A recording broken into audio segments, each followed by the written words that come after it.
18岁那年，我在路边捡到了一个无人在意的景泰。我拼尽全力去温暖他，却始终没能捂热他冰冷的心。直到他的白月光出现，我才恍然大悟，他并非天生冷漠，只是他的温柔从来都不属于我。决定放手的那天，我对他撒了一个谎，我说自己去就回，转身之后便再也没有出现。7年时光转瞬即逝，我们在影视片场意外重逢，已是顶流影后的他一把抓住对戏男主，去就回，你到底去哪儿了？我瞬间紧张到手心冒出了密密麻麻的冷汗。新晋影后白宁冰就站在我身后5米的位置，只要我轻轻转身，就会和他正面撞见。白老师，下一场是和前任重逢的戏份，请演出眷恋与不舍的情绪。白宁冰发出一声轻蔑的嗤笑。眷恋，我觉得不妥，都已经是前男友了，根本没有什么可眷恋。他的声音依旧和7年前一样清冷淡漠。18岁的青春里，他就是用这副嗓音一声声轻唤我的小名小雨。身后的交谈还在继续，副导的话语我一句都没听清，唯有白宁冰疏离的声音清晰地钻进我的耳朵。身为那株被嫌弃的回头草，我打定主意绝不和他相认。我暗自想着，等戏份拍完，我们就彻底各奔东西。就在这时，同事突然大声喊我的名字：“小雨，道具找着了吗？”身后的空气瞬间陷入死寂，我抱起道具，慌不择路地跑开。白宁冰没有追上我，暗自安慰自己，他或许没听见，就算听见了，也根本不在意。布置影棚的间隙，我认真叮嘱同事：下次叫我小芳，别再叫我小雨了。怎么了？小雨这个名字多好听啊！小芳听起来更专业一些。行，小芳导。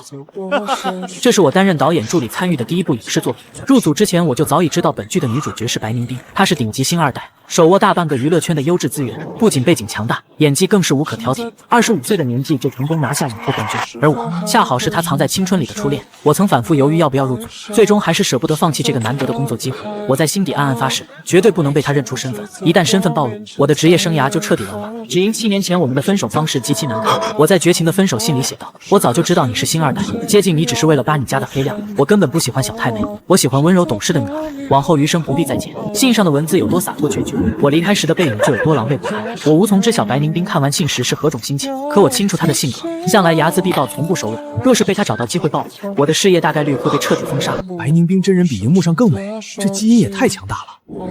也不看看她父母是谁，昔日的影帝影后，颜值自然远超普通人。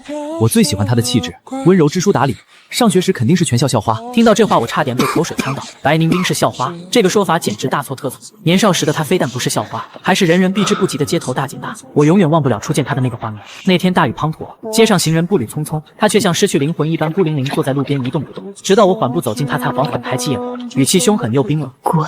我没有转身离开，而是撑起一把伞挡在了她的头顶。这一幕便是我和白宁冰故事的开端。我用力摇了摇头，强行将过往的回忆甩出脑海。影棚内太过嘈杂喧闹，我躲到楼梯间想要清静片刻，可刚推开楼梯间的门，就看见白宁冰伫立在黑暗之中，她用冰冷的目光注视着我，氛围像极了当年的模样。楼梯间昏暗又安静，我低下头想要默默离开，白宁冰却突然开口叫住了我：你是做什么工作的？导演助理。刚毕业就能做张导的助理，确实很优秀。谢谢白老师。你多大了？25岁。我们同岁，你居然叫我老师？副导也称呼您白老师。他已经43岁了，那再叫一声听听。我硬着头皮开口：白老师。黑暗之中，我看不清白宁冰的神情，只隐约感觉到她勾起了唇角，那是一抹不带任何温度的冰冷笑意。我心底阵阵发毛，却又抱着一丝侥幸，她一定认不出我。7年时光，我早已脱胎换骨，从当年面黄肌瘦的瘦弱少年，变成了如今被人夸赞的清爽帅哥，就连家里的亲戚都差点没能认出我，更何况此刻我们身处昏暗的黑暗里。白老师，您好好休息，我回去工作了。等等，他再次开口：你叫什么名字？方晨。用过别的名字吗？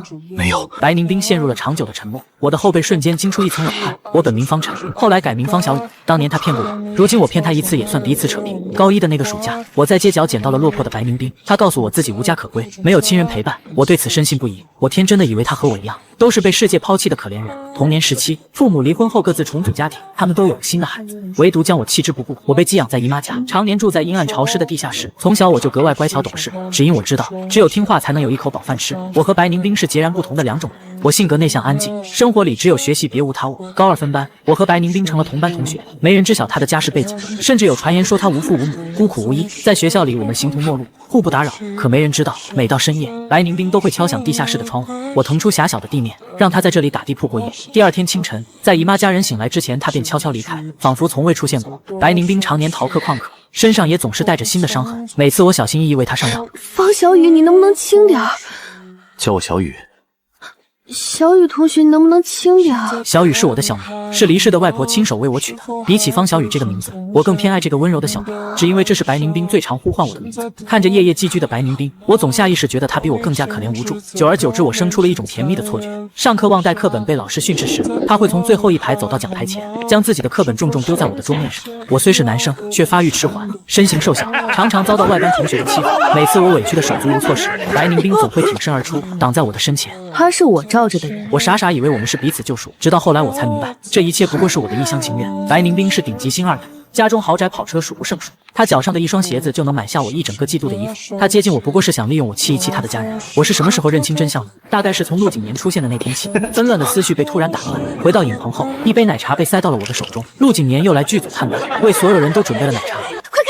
高富帅和影后站在一起，简直是天造地设的一对。我望向不远处，白宁冰侧着脑袋，安静听着陆景年说话。和所有人一样，我也被这养眼的画面吸引。突然之间，白宁冰像是有所感应，目光直直朝我看来。我慌忙低下头，不敢与他对视。等我再次抬眼，他已经收回了目光，仿佛刚才的对视只是我自作多情的错觉。冰冰，杀青后陪我去巴黎看秀吧。他的语气语调和7年前一模一样，毫无变化。我忍不住陷入回忆。高中时期，我和白宁冰始终保持着纯粹的同学关系，直到高考结束的暑假，我们才正式确定恋爱关系。恋爱后的白宁冰不热情也不抗拒，依旧说不出半句温柔动人的情话，可在某些细节上，她又是个格外合格的女友，心思细腻，体贴周到，在外人面前格外给我面子。白宁冰从不肯带我见她的任何朋友。有一次我去台球室找她，想给她一个惊喜，她却脸色紧绷，语气满是烦躁。你以后别来这种地方。当时我没有多想，只以为是他性格孤僻冷淡，直到陆景年的出现彻底打破了我的幻想。他身着昂贵定制西装，发型精致得体，像一束耀眼的光闯入了我灰暗的世界。冰冰，你怎么跑到这里来了？我刚买了法拉利，带你去兜风。冰冰，他是谁啊？你好，我是白宁冰的男朋友。哈，你开什么玩笑？冰冰怎么可能看得上你？我才是她未来的男朋友，我们两家早就定下了婚约。谁说的？白宁冰脸色阴沉，一把将陆景年推了出去，语气坚定，不容置喙。我从来没有同意过这门婚约。他的解释苍白无力。没过多久，白宁冰的父母就亲自找到了我，才知道白宁冰是星二代，还不是普通的星二代。他家里几乎掌握着大半个娱乐圈。白宁冰和父母关系不好，他故意从贵族学校转到普通高中，还故意不回家。父母常年在外，对女儿很不上心，压根不知道他每天在混什么。那天的谈话到最后，他爸爸对我说：“小芳同学，你可能不知道，白宁冰虽然是女孩子，但很叛逆。她和你在一起是故意气我们，不是真心喜欢你。那孩子以前没少做这种事。不信的话，你可以观察一下他是怎么对景年的。他喜欢的是景年，只是两个孩子从小玩到大，他没意识到自己的感情。小芳同学，你和我们不是一路人。”随后我发现他爸没骗我，虽然嘴巴上说烦他，可白宁冰对陆景年很有耐心。有一次陆景年前一秒还在笑话我穷，下一秒白宁冰出现，他就变了张委屈的脸。冰冰，刚才方小雨说要打我。方小雨，我跟你说过别招惹他。那一刻我懂了，白宁冰并非铁树，只是不为我开花。8月底我接受了白宁冰父母的条件，在他们的资助下出国留学。以我的条件，这可能是我此生唯一的留学机会。离开那天，我跟白宁冰说想去买巧克力吃，白宁冰习惯性掏出钱包买最贵的。我没接。不用你的，我去就回。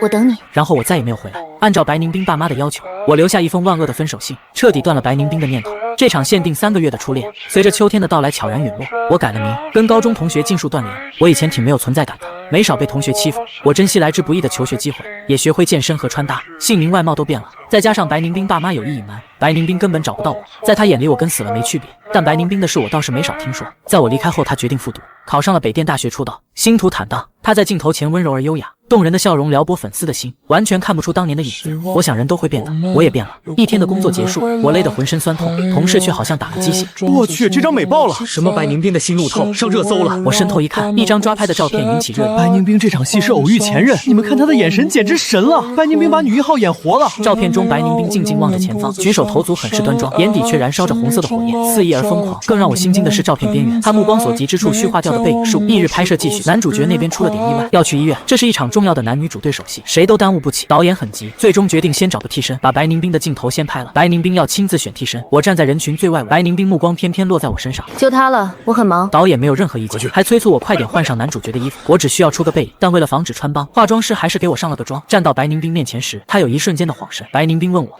是不是很紧张？没演过戏，你不用演，听着就行。顿了顿，他又说放松，你紧张身体就会僵硬，拍出来就会很不自然。好的，可以深呼吸调节一下。谢谢白老师。等一会儿镜头对着我，你听我说台词就行。还有白宁冰没继续说，我抬头看他，还有什么？还有我的巧克力呢。他一字一顿，眼底流露出一股风劲，丝毫不输当年。他缓缓伸出手，小雨，7年了，应该买好了吧？完蛋了，这是我的第一反应。白宁冰恐怕早就认出了我。恰巧这段戏也是女主久别重逢后对男主的深情告白，我恍惚以为那就是他想对我说的话，但怎么可能呢？现实里的白宁冰从没对我说过情话。拍完后，导演对我竖起大拇指：小芳，你挺有拍戏天赋的，刚才你的眼神很到位。有没有种可能，我俩都在本色出演？接下来几场戏，白宁冰点名由我来对接，我头都大了。白宁冰牵扯利益太多，导演都得罪不起。这时候任命我不是报复是什么？我从助理破格升成副导，白宁冰的专属副导，一天18个小时都得围着他转。但我干的不止副导的活，比如组里要搬重道具，我刚撸起袖子就被白宁冰抓住。给我买杯奶茶。不光奶茶，他还点了很多零食，明明外卖可以送，却非得我人送回来。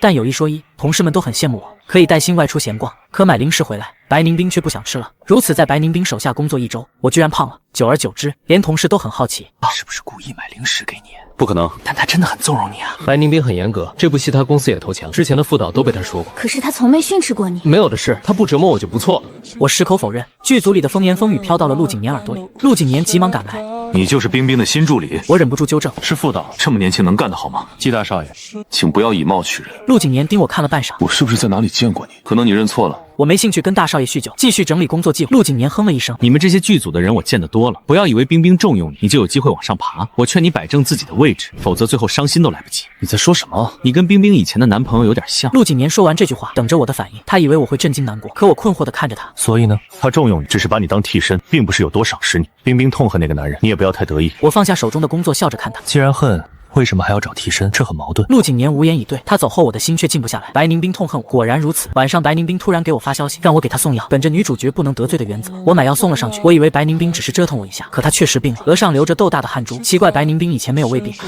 你怎么了？胃痛。你助理呢？去市区了，赶不回来。奇怪，白宁冰以前没有胃病，你的胃是怎么了？复读那年没好好吃饭。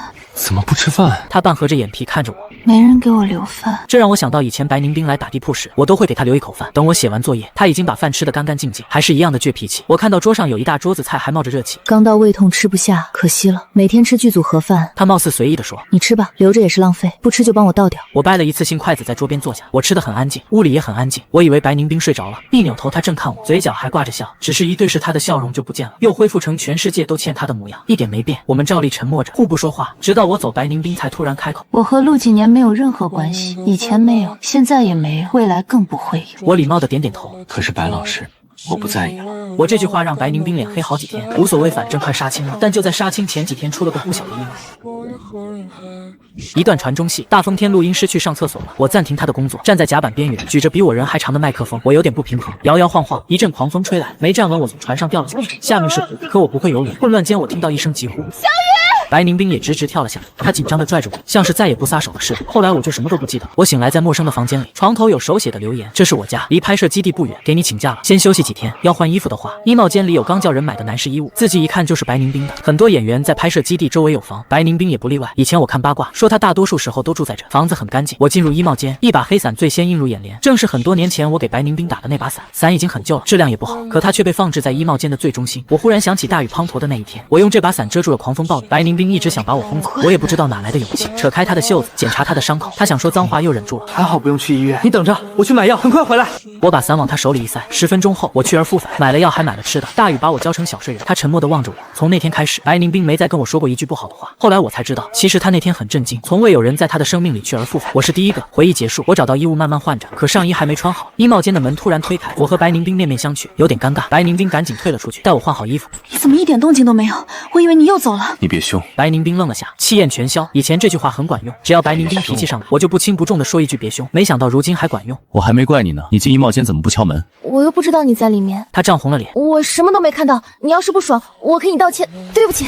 以前我就发现白宁冰虽然性格倔强强硬，但在某些事情上意外的纯情。没关系，我有些累。我不假思索地说，又不是没看过。说完顿觉不合适，果然白宁冰抿着唇，从脸到脖子全红了。我岔开话题，你今天没戏？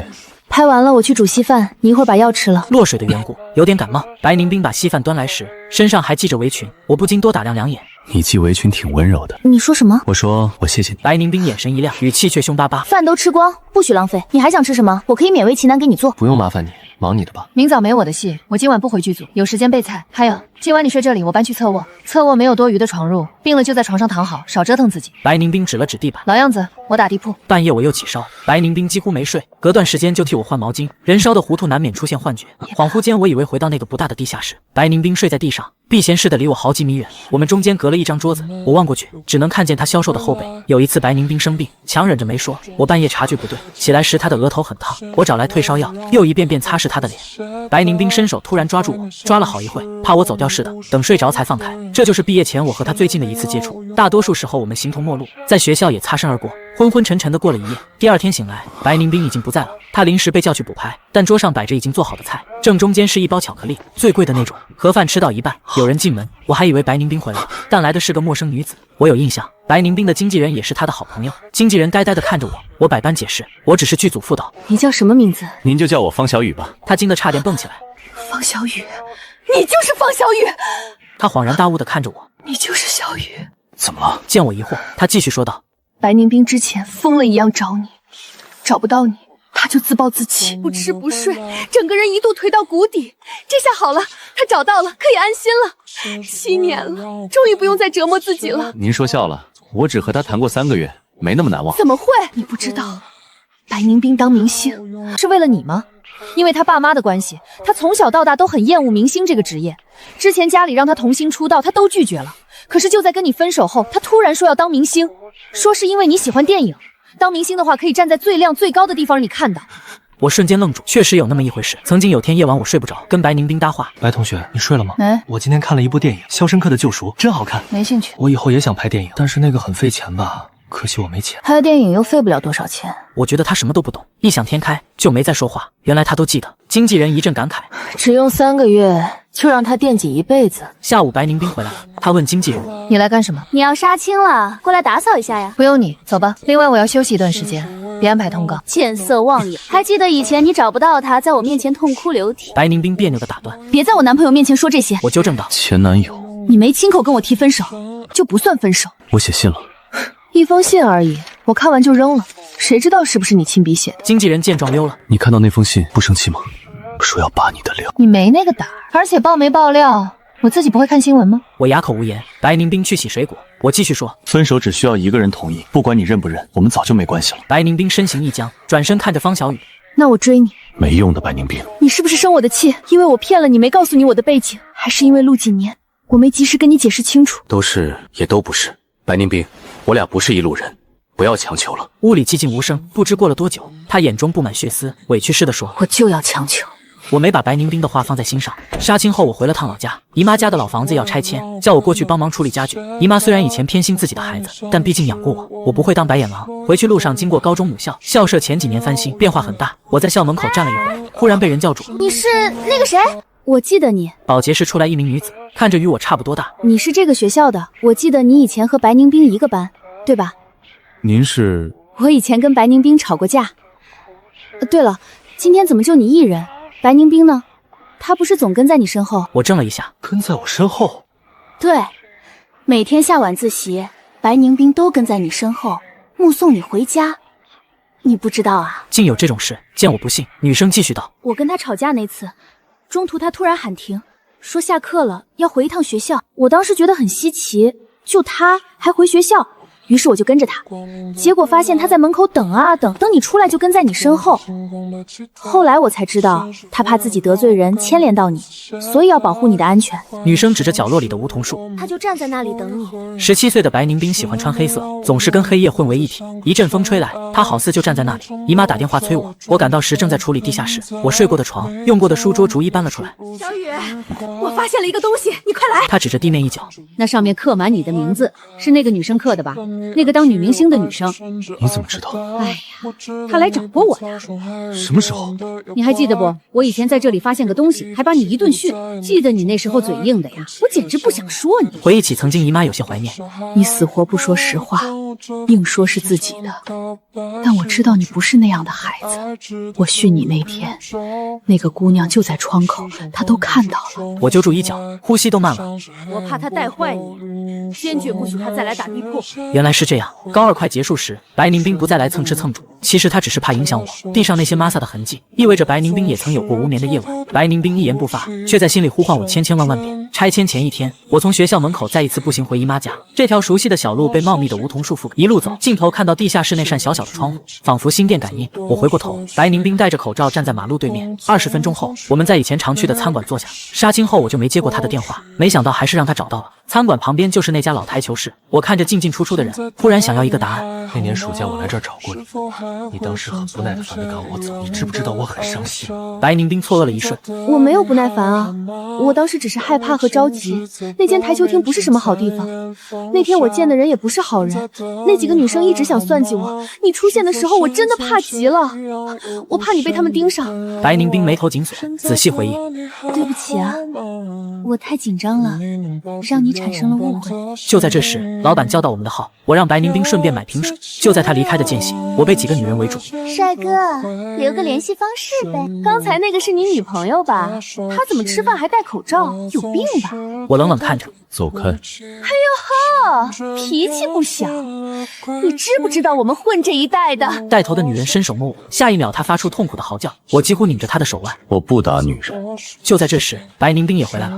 他不打，我打。白宁冰彻底抛弃伪装和人设，浑身散发戾气。我愣愣望着，是他，熟悉的白宁冰回来了。我毫不怀疑白宁冰一挑4能把他们全部打翻，可我必须阻止他。他如今身份特殊，不能打架，但白宁冰很倔，死盯着他们4个，非要讨个公道。回来，白宁冰，你别凶。我拉了拉他的手，白宁冰瞬间愣了，整个人像被水清洗了一回，力气全无，连棱角都变得柔和。那就算了。白宁冰，我们跑吧。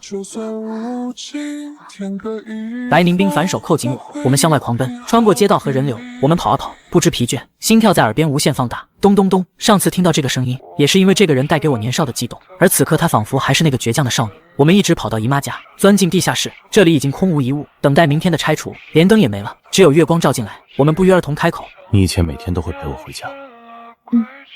我以前脾气不好，老是得罪人，让你一个人走，我不放心。那怎么不告诉我？告诉你干嘛？你是要考大学的人，好好学习，其他都交给我。我又指着地上的刻字，那这些是什么意思？我喜欢你的意思。我怔了片刻。18岁那年，你没说过。白宁冰垂下眼睛，缓缓开口：因为以前我不知道该怎么说。白宁冰的过去有些特殊，他有父母，但胜似没有，在冷漠的关系下长大，没人教他如何去爱一个人，也没人告诉他该怎么表达爱。白宁冰以为随叫随到，给我花钱就是表白，我主动表白他其实是开心的，但因为不习惯被爱，不习惯亲密，所以显得很被动。白宁冰练习过对着镜子说我喜欢你，但很别扭，他说不出口，干脆写下来。他学着其他女生折了1000个纸鹤，每一个里面写上我喜欢你，打算等我生日时送给我，可惜没等到那一天。后来他拍戏，体验不同的人生，终于学会了表达，但想要诉说的那个人已经不在了。静了一会，我接着问：那陆景年呢？我对他不错，是因为他救过我的命。什么？小时候爸妈不管我，就他总来找我玩。有一次我发烧，是他第一个发现，他又哭又闹，引起大人的注意，他们才发现我病了。医生说再来晚一点，我脑子就要烧坏了。从那之后，我就答应他，把他当作亲哥，好好待他。这么多年，我也的确将他当成兄弟。但是那年暑假还有个隐情，陆景年威胁我，如果不带着他，就去我爸妈面前告状，让他们彻底厌恶你。我爸妈一向很相信陆景年，他添油加醋起来对你很不利，而且我并不信任我爸妈的人品，他们如果迁怒于你，可能会暗中操作，连大学都没得上。所以你让我不要招惹他。是的。白宁冰明白我在说哪件事。陆景年说你陷害他，我一个字也不信。我当时只是希望你不要和他有任何交集，连话都不要说，这样才是安全的。我有些沮丧，我没想到会让你误会这么深。其实你可以直接问我。回想起过去，我内心感慨万千。他不知道如何爱一个人，那我知道吗？不，我也不知道。接连被亲生父母抛弃，我丧失了质问的勇气。在我的世界中，只有好好学习、工作，才会得到一句难得的夸奖，才不会再被抛弃。所以面对白宁冰，我宁可难过死，也不肯质问他一个字，更不敢发脾气。不会爱是我们2人的通病，月凉如水。但还有一事，我向白宁冰阐明，我出国是你父母出的钱。我猜到了。其实我也可以不走的，但是那可能是我唯一留学的机会。我自私了一回。我明白。白凝冰笑了，格外的温柔。小雨，你太善良了，我很希望你自私一点，别被外界伤害。我以后也会以事业为重。没问题，我追随你。你是影后，前途无量，何必追随我？连成为影后这件事都是因你而起。但我们只谈了3个月，可我的喜欢不止3个月。白凝冰行动力满分，误会说开的第2天，他就发微博公开了，还艾特了我。3个月换一辈子，热搜差点瘫痪，全网吃瓜。我很担心白凝冰父母再找他麻烦，可我多虑了。白凝冰25岁，就算父母不同意又能怎样？以白凝冰这个性格，他们根本干涉不了，也或许7年前他们就管不了，才会从我这里下手。只是我输给了自己的不自信。白凝冰公开后，还有艺人上了热搜。当天陆景年气汹汹地找到我，我说怎么好像在哪里见过你？原来你就是方小雨。所以呢？赶紧和冰冰分手，我才是和她有婚约的人。我张了张嘴，欲言又止。白凝冰来了，就站在陆景年身后。陆景年还在挑衅。你看到网上的舆论了吗？都说你是软饭男，插足我和白凝冰的感情。你要是不想丢工作，就赶紧跟他分手，把他还给我。我和你什么感情？我怎么不知道？白凝冰冷不丁出声。陆景年着急。冰冰，你怎么又被这个穷小子给迷惑了？好好说话。你说会把我当兄弟，怎么胡乱冲我发脾气呢？我已经仁至义尽了。兄弟就不该想别的身份，否则连朋友都做不成。陆景年从没被人这么说过，气急败坏。白凝冰，你被他迷住了是吧？我要开发布会，你们等着吧。他软饭男的身份是洗不掉的。首先，我跟你的婚约没有任何书面证明，家长们的玩笑话我也公开否认过很多次。其次，你敢开，就别怪我不留情面。可这个穷小子根本配不上你。白凝冰忽然有些怜悯地看着他，闭口开口就一个穷字。陆景年，你真的喜欢过一个人吗？当然，我喜欢你。不，你不喜欢我。假如我不姓白，没有明星父母，假如我就是个小太妹，你还会喜欢我吗？陆景年愣住，仿佛从未想过这个问题。假如你在一个下雨天看到那样的我坐在路边，会为我撑伞吗？不会吧，你只会暗骂我是社会败类。你喜欢的是我的身份，而不是我这个人。你甚至都接受不了我曾是个太妹这件事。白凝冰拉着我走了，我回头时，陆景年还愣在原地，他好像备受冲击，也不知他明白了没。但是1周后，我就听说陆景年的发布会如期举行。白凝冰没权利阻止发布会进行，但他做了很多准备应对接下来的危机。只是发布会和我们想的不太一样。陆景年穿搭精致地出现在镜头前。今天我要声明一件事，我和白凝冰没有婚约关系。全场哗然，大家都是冲着猛料来的，比如影后劈腿之类的。我和白凝冰从小一起长大，是因为我们2家的合作关系。但他把我当兄长，我也只将他当作妹妹，而婚约是谣言罢了。我们2个都没认，双方家长也只是随口一提，不作数。我没有喜欢过白凝冰，他亦如此。希望大家不要再发酵不实的言论。至于方小雨，陆景年缓了2拍，严肃地说道：“他是白凝冰的初恋，我曾以貌取人，对他深感抱歉。”舆论瞬间反转，网友扒出陆景年过去一些自大的言论，议论纷纷。但好处是白凝冰准备的那些公关都用不上，我奇怪不已。他怎么突然转性了？白凝冰笑嘻嘻，他再不转，以后2家连合作都没得谈。白凝冰现在是家里话语权最重的人，家里公司也在他手上。陆景年迫于合作低头了。又过半年，白凝冰父亲生病，没法再继续打拼，母亲也推掉大部分通告，留在家里照看。反观白凝冰事业越发顺风顺水，大权在握，长辈彻底干涉不了他的任何决定。开了窍的白凝冰跟变了个人似的，以前越缺什么，现在就越想弥补。他微博有一半内容都是我，上节目也提到我。我曾是个不良少女，是我的老公把我从黑暗中拽出来，让我看到一丝光。但也有后遗症，一找不到我，白凝冰就着急，生怕我又一走了之。偶尔午夜梦回，他抱着我不肯撒手，一直喊着我的名字小雨。外人眼中的高冷影后，面对我却很喜欢撒娇。他一遍遍地叫我的名字，让我想起那埋在尘土里的刻字。27岁时，我和白凝冰一起回了趟母校。青春就像四季，一茬又一茬，总有人年轻，总有人面对悸动不知所措。当年的教室外面有一棵硕大梧桐树，我俩站在树下，听着朗朗读书声。白凝冰，7年，如果我不回来怎么办？你会回来的。这么确信？大雨那天你回来了，所以我相信这次你也会回来。我是他生命里唯一去而复返的人，如今仍然是。我们站在教室窗户下，白凝冰垫脚亲吻住我。小雨，我爱你。高中时我捡了个没人要的小太妹，今天是我捡到她的第10年，也是我们领证结婚的第1天。倘若未来有人问我收到过最好的情书是什么，我会告诉他，是放学的小路，是互相陪伴的夜晚。